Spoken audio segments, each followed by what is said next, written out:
Bebasan, bertanya bebas dan santai. SMP Negeri 5, Kota Serang. Assalamualaikum warahmatullahi wabarakatuh. Waalaikumsalam warahmatullahi wabarakatuh.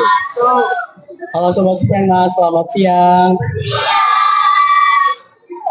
Kembali lagi di bahasan SMP Negeri 5 Kota Serang. Nah, hari ini bahasan SMP Negeri 5 Kota Serang membahas tentang kesaksian Pancasila. Dengan host itu saya Rahman Arabi dan narasumbernya yaitu Bapak Gopar Ismoya Aji selaku guru IPS di SMP Negeri 5 Kota Serang. Halo Bapak, selamat siang. Selamat siang Rahman Arabi. Gimana nih Pak kabarnya? Alhamdulillah baik, di suasana yang panas ya, cerah gitu ya. Panas, cerah ini ya, cerah hati Roman Arabi juga yang tadi saya lihat senyum terus gitu. Iya. Ya nih Pak, udah siap tanya-tanya belum nih Pak? Ya insya Allah nanti siap untuk memberikan sedikit share informasi terkait tadi yang disampaikan ya, mau tanya apa aja insya Allah siap dijawab ya. Oke langsung aja ya Pak. Pertanyaan pertama itu apa yang dimaksud dengan kesaktian Pancasila nih Pak? Karena kan mungkin ada beberapa teman yang belum tahu tentang kesaktian Pancasila. Oh iya ya, mungkin kalau kita bicara soal Hari Kesaktian Pancasila, kita tahu ya ini hari ini itu hari Selasa tanggal 1 Oktober 2024 ya. Ini sebenarnya tidak lepas dari sejarah bangsa kita gitu ya. Dan tidak lepas juga dengan hari kemarin gitu ya. Kalau Roman itu ikut Paskibra pasti juga tahu ya bahwa kemarin itu kalau kita mengibarkan bendera seharusnya bendera setengah tiga ya. Itu kenapa, ada peristiwa apa di tanggal 30 itu yang nanti ada kaitannya dengan tanggal 1 Oktober diperingati sebagai Hari Kesaktian Pancasila ya. Kalau kita tahu bahwa tanggal 30 September itu ada sebuah gerakan yang dinamai sebagai G30S PKI ya gitu ya. Gerakan 30 September PKI ya, Partai Komunis Indonesia, di mana pada tanggal 30 itu ada suatu rencana untuk melakukan kudeta terhadap pemerintah yang sah. Pada waktu itu presidennya Presiden Soekarno ya, tahu ya Roman ya, presiden pertama Republik Indonesia gitu. Nah, karena PKI ini ingin melakukan kudeta, maka langkah yang pertama ia lakukan adalah menyingkirkan lawan-lawan politik. Pada waktu itu yang dianggap sebagai musuhnya PKI itu adalah ada tujuh desa gitu ya. Salah satunya mungkin para tuan-tuan tanah gitu, dan kemudian termasuk juga di dalamnya itu ada TNI, unsur-unsur TNI. Nah, makanya kalau kita lihat di film G30S PKI itu ada penculikan tuh, ya, penculikan jenderal-jenderal. Ada berapa tuh, Rohman, yang diculik? Ada 6 jenderal dan 1 perwira. Iya, 6 jenderal dan 1 perwira, termasuk di dalamnya itu jenderal bintang 4, Menpangat, yaitu Jenderal Ahmad ya. Itu ya, Rohman ya. Nah, terjadilah penculikan tuh pada malam 30 September, sebenarnya sudah masuk tanggal 1 gitu ya. Karena waktu subuh, penculikannya itu sekitar jam 3 subuh sampai dengan waktu subuh dilakukan penculikan ke 6 jenderal dan 1 perwira itu.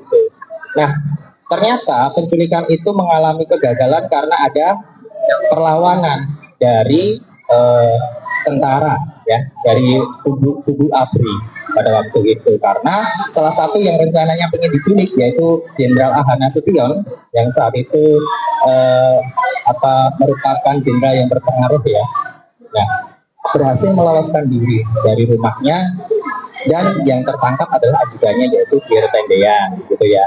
Nah, ketika beliau Ahmad Nasution ini lolos tuh ya, kemudian melakukan sebuah rencana ya untuk memberantas pemberontakan itu bekerjasama dengan Letjen Soeharto pada waktu itu, dan terjadilah perlawanan ya. Singkat cerita saja, berhasil ditumpas PKI ini, dan kemudian singkat cerita pada tanggal 1 Oktober itu berarti menandakan karena perlawanan sudah berhasil dilakukan, berarti tanggal 1 Oktober yang sedianya orang-orang PKI itu pengen mendirikan negara komunis dapat digagalkan, sehingga Pancasila tetap berdiri gitu. Jadi Pancasila tetap berdiri diartikan sebagai kesaktian Pancasila. Jadi Pancasila Sakti tidak bisa digantikan oleh ideologi lain, termasuk di dalamnya komunisme.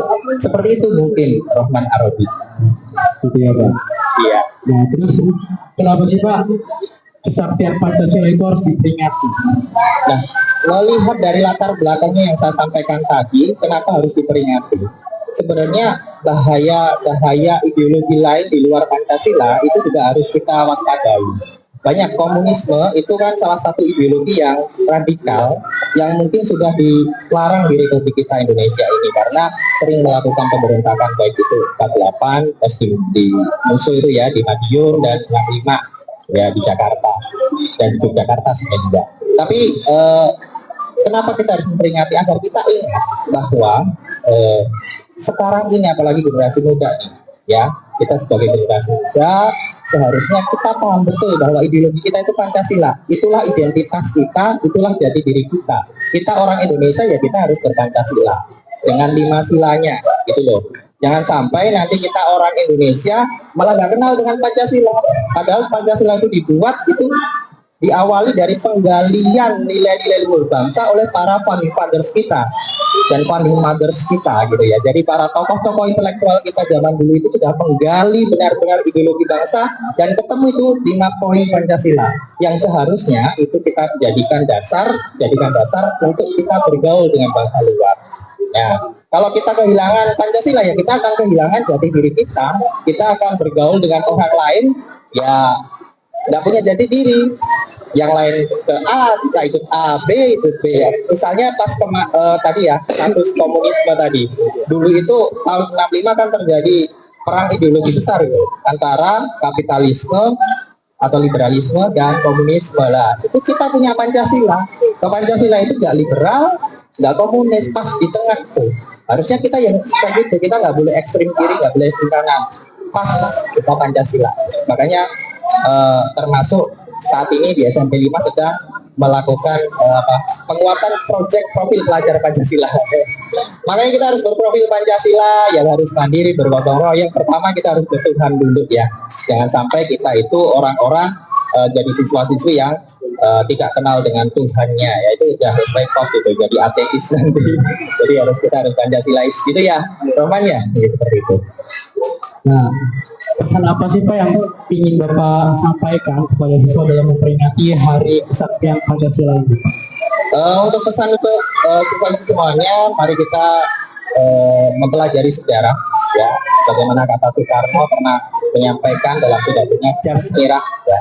Jangan sekali-kali melupakan sejarah. Adanya gerakan G30 SPKI dan kemudian 1 Oktober sebagai Hari Kesaktian Pancasila itu harusnya menandai bahwasanya kita harus mengingat bahwa kalau kita tidak hati-hati kita akan belok secara ideologi, ya. Mungkin kita harus berhati-hati itu. Nah, dan juga yang kedua, kita harus melihat perjuangan para pahlawan yang telah mendahului kita, yang mana para pahlawan ini berjuang untuk tegaknya NKRI, untuk tegaknya Pancasila itu juga ya taruhannya nyawa.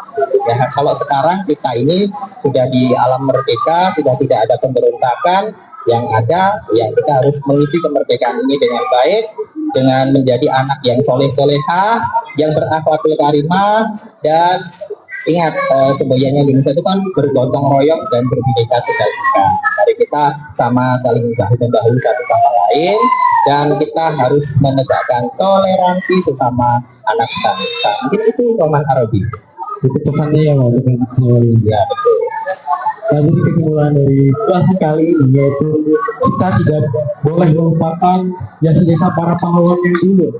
Jadi kenapa Hari Kesaktian Pancasila harus berhenti ya karena tadi kita nggak boleh melupakan Pancasila karena Pancasila termasuk salah satu dasar negara, bukan salah satu, tapi dasar negara kita gitu, negara Indonesia yang tidak boleh dilupakan karena itu termasuk nilai-nilai luhur yang harus kita junjung tinggi gitu. Oke, selesai sudah bahasan kita hari ini. Terima kasih untuk Pak Gofar sudah menyempatkan waktunya untuk bahasan di acara bahasan ini. Sama-sama Roman Arabi. Oke, saya akhiri. Wassalamualaikum warahmatullahi wabarakatuh. Waalaikumsalam warahmatullahi wabarakatuh.